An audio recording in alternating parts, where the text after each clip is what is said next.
Hey guys, welcome to this episode of the Plumbers of Data Science podcast. I'm your host, Andreas Kretz, and today we are going to talk about the question, is it impossible to get a data engineer job as a fresher slash beginner slash graduate? Now, let's first talk about a bit about the problem, and then I'm going to have a few solutions for you that you can actually do. Okay, so the problem, right? Beginners getting a data engineer job. Data engineer is usually let's say a higher job in the skills tree.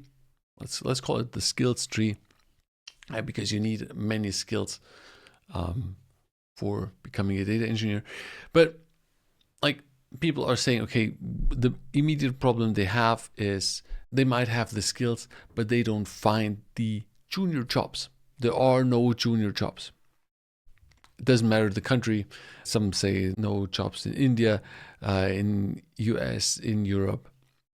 Very difficult. I think first we need to try to understand, okay, why are there so few data engineer jobs that are beginner jobs?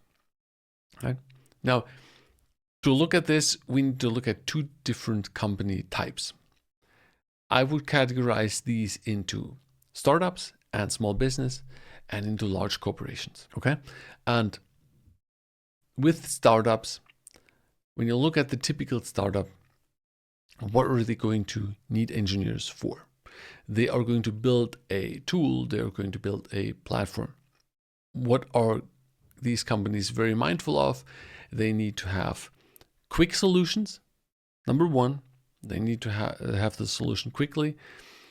Number two, they need experienced people for doing this quickly, effectively, and from a quality standpoint very well. Right? They also have usually budget topics. They have their funding. They need to be mindful of, okay, if we hire someone for this, we need to hire somebody who is already up to speed, who can come in and start on the solution immediately. And as a beginner, it's a difficult task. So, of course, you need to learn as a beginner. Now, that's small business / startup. Now, when you look at larger corporations, they also very often have that topic.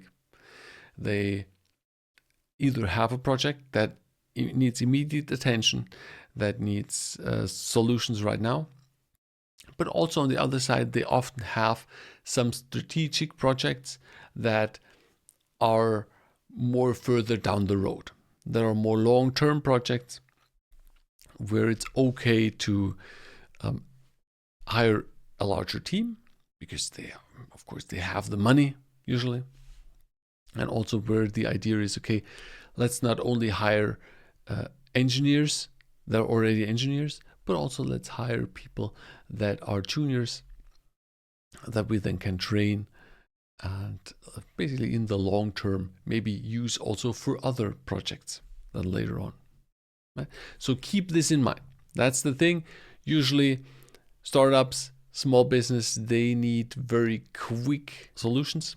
They are more focused usually on having more senior people there.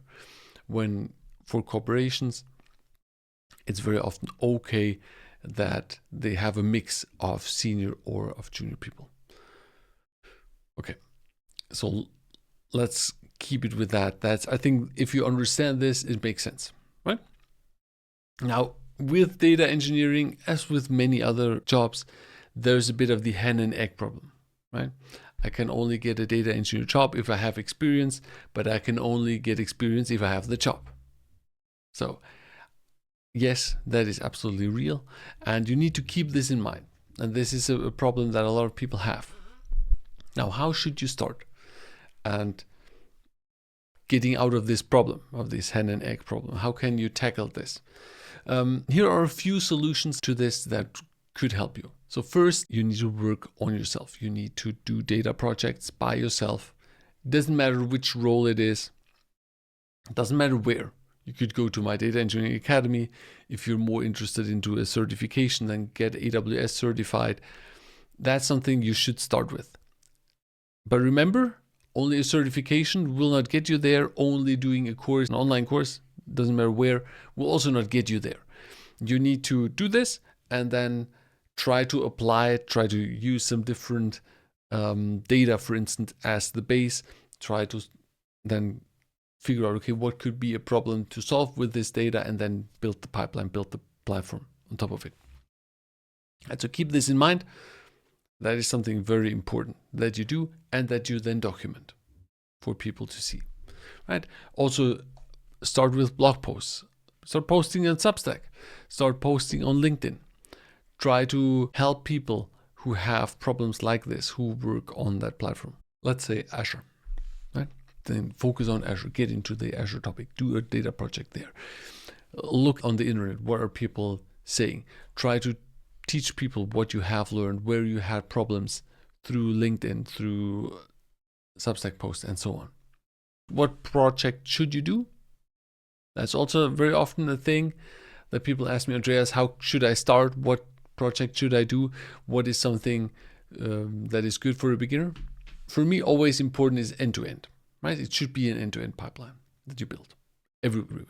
AWS, Azure, Snowflake, GCP, doesn't matter. And the strategic things that I would do on these platforms is I would use a CSV dataset or a JSON dataset, or both. Then put this into a data lake or into a file store. All these platforms have that. Then build an ETL job, build the ETL processing, extract the data from that file, transform it, and then load it into a analytics data store, a data warehouse like BigQuery, like Redshift, Snowflake, doesn't matter. Work with Azure Synapse, and then connect the BI tool to it to actually then look at the data. Because this is something that a lot of people use in companies where a lot of data engineering is needed. It's not only needed for the operational part of building the platform, of building the transactional system, let's say from an e-commerce store, it's also a lot for analytics. And so with this in mind, I would start with, as I said, get yourself a data set, build an ETL job, write this into an analytics store, and then connect the BI tool to it. Boom. So, or you can already start with that. And then you could build scheduling on top of it. And then you could work on streaming and APIs and so on. A lot of stuff is open. But I think that is one of the bases that you should do. Document it. Put it into your CV. I think in my template, I have the third section is select the data projects. First section is professional experience. Then is education. Then is select the data projects. And then other stuff. And in this select the data projects that you've done, explain what you have done in these projects. I think that is something that is very helpful, or can be very helpful. Right? So with this, you can try to get out this hen and egg problem on your own without getting a job at night after you've done whatever you need to do throughout the day. Boom, that's it. Then comes the thing of, okay, now how do you get the job?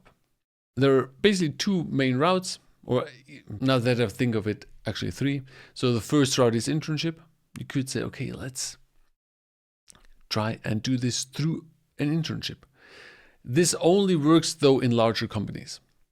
As I said, they have a large team. They very often have many departments where you can get an internship in one department and then you have access to the internal job market where you then can actually get referred to someone else in the company because they know you, right? So you can have somebody who can vouch for you.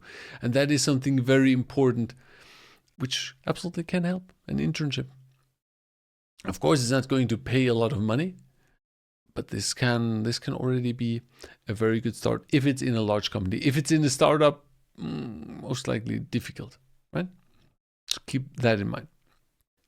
Then the other thing is you can just start applying to data engineering jobs, like a ton of data engineering jobs. Just apply to them.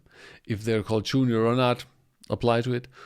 Or the other way is to search for other job roles where you are doing data engineering, but it's not called data engineer.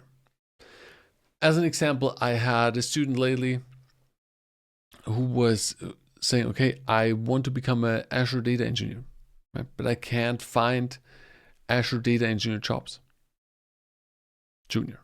There are some for like experienced people role, but not for junior.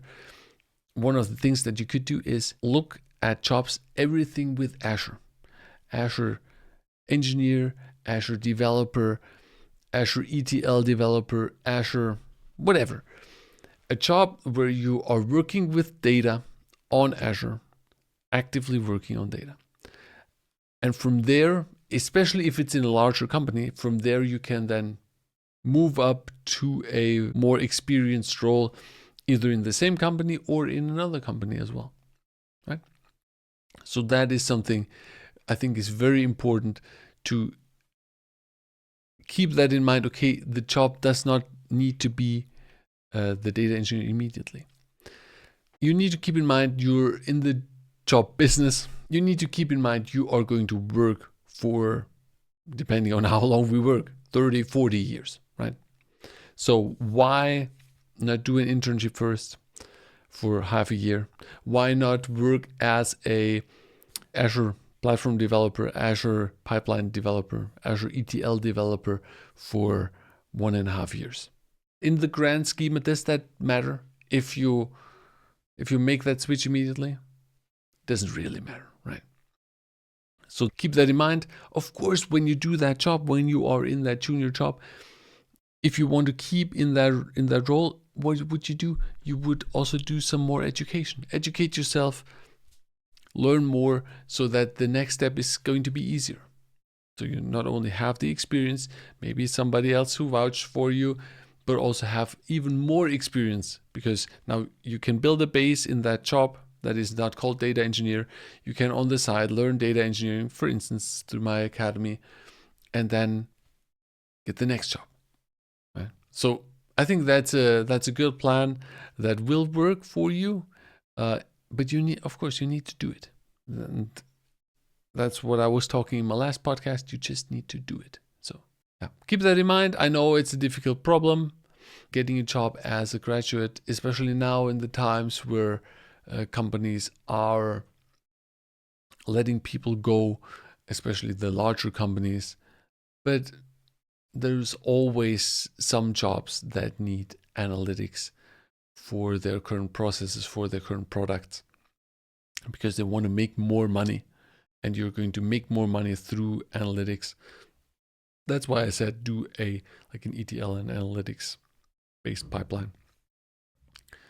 Yeah. Let me know in the comments or on Twitter or wherever you see this. You can write a comment on YouTube. What you think, if that has worked for you. Write what job roles or job names do you find interesting, or would you say fit to this? Yeah, I'm excited for your comments and to see what you think. See you next time.